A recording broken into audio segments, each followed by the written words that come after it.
shit! Oh shit!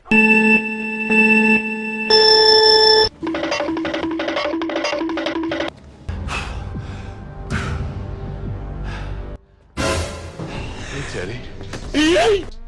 Let's be honest, nobody's perfect. Neither the massive team behind all the Prison Break series. Although they did a bang-up job in all their episodes, here are the biggest mistakes Fox thought we'd never notice.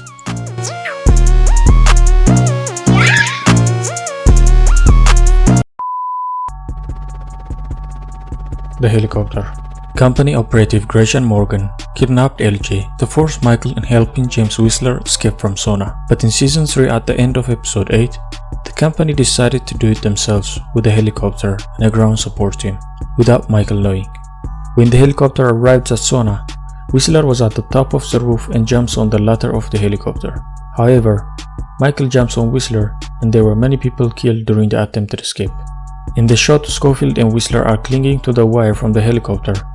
One of the bad guys gets shot and falls out of the helicopter. He falls past the wire.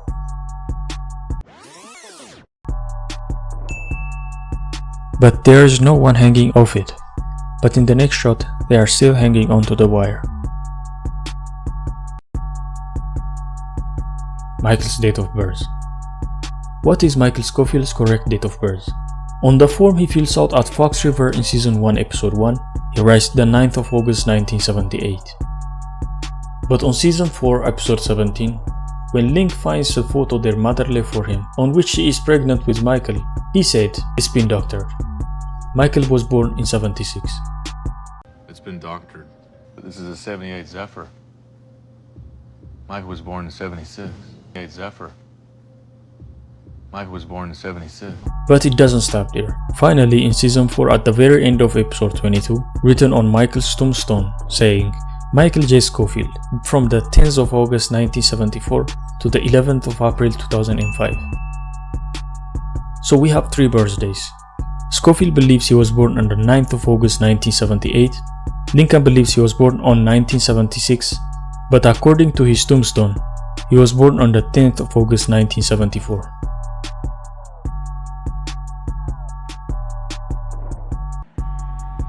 The disappeared truck.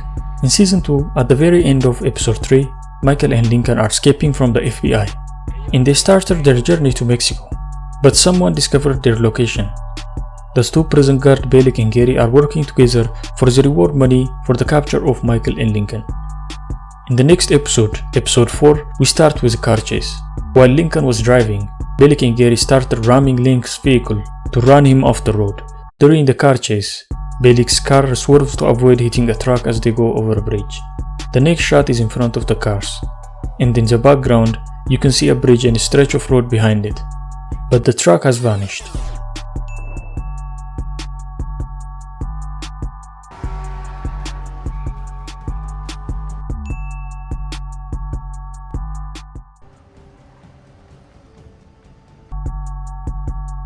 The newspaper. At the end of season 1, Michael managed to get his brother Link out of prison with 6 other inmates, but the jet Abruzzi arranged took off because the pilot and Abruzzi's guy got scared of getting caught. In season 2, Michael and his friends are running and hiding from the FBI, and they are trying to join society without getting caught. They change their prison uniform with civilian clothes, and they are camping in an abandoned warehouse. In season 2, at the start of episode 2, Michael was at the park watching a family setting up a picnic. When no one was looking, he stole their food from the trunk of their minivan and disappeared. Honey, are you sure you packed everything? But just before he stole their food, when Michael is sitting in the park, he's staring at the front page of the newspaper. As the camera follows a man in the park, you can see Michael has opened it to the mid pages.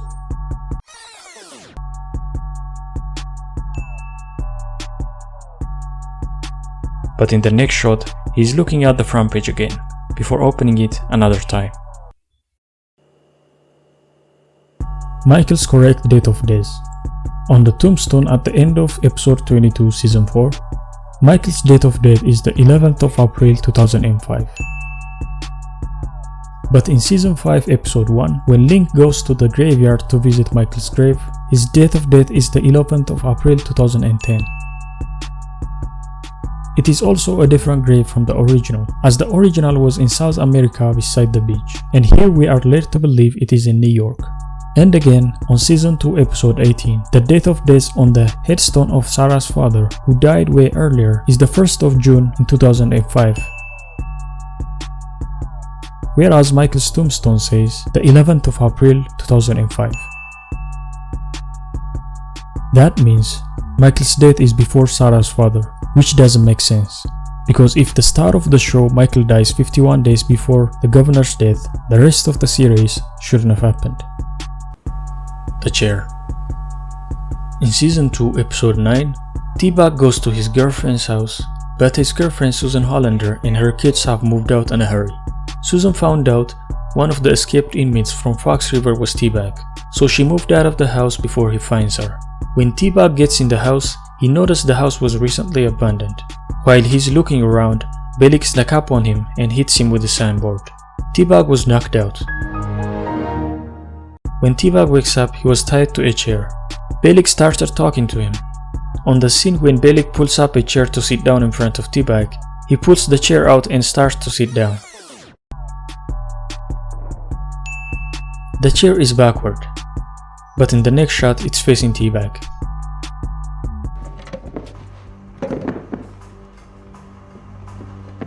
You wanna know how we found you? Sucre's hand. In Season 1, Michael got himself in prison to help his brother escape.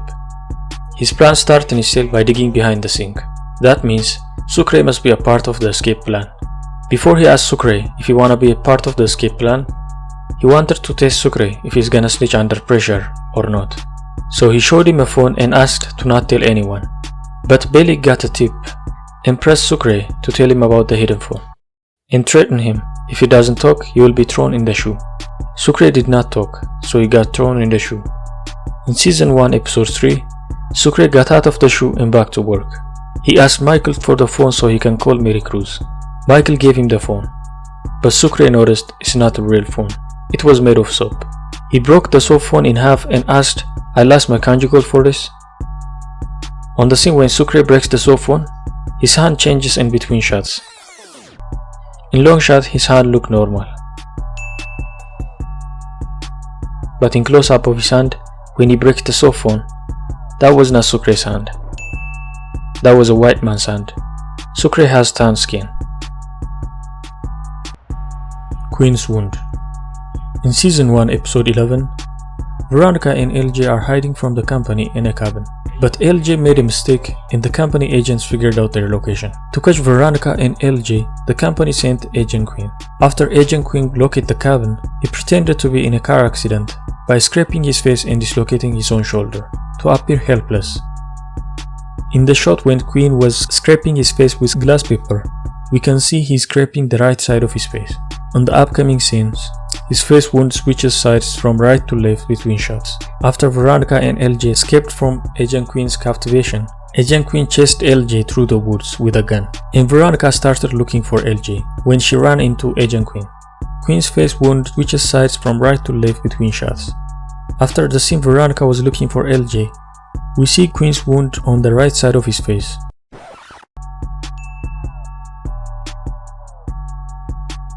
Cut to Veronica and back to Agent Quinn.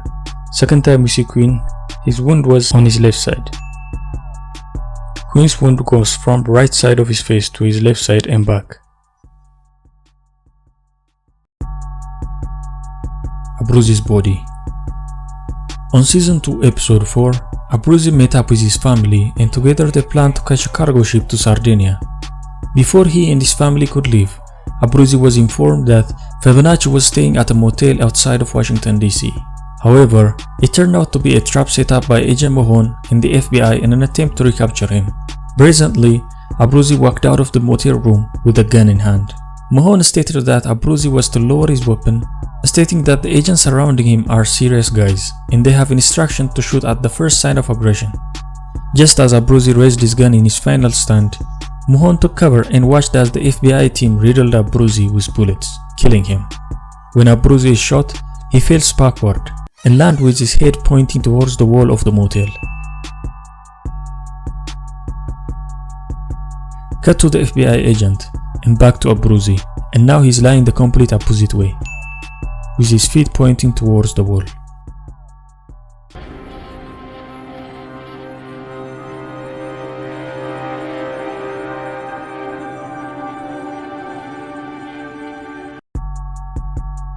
The key. In Season 2 Episode 6, Sarah's father, Governor Tancredi, came across a cell phone recording that could exonerate Lincoln.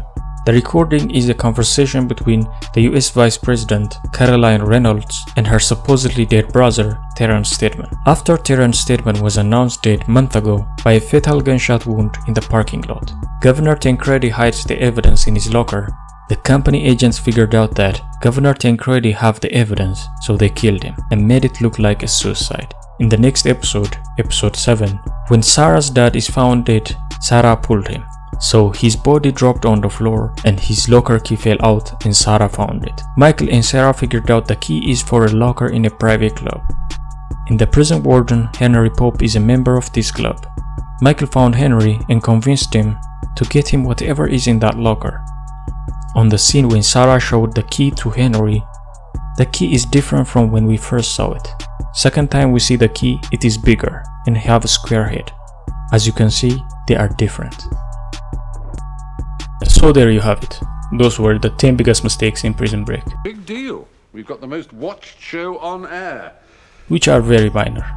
You wouldn't notice it if you're watching it like a normal person and not looking for mistakes. Get a life.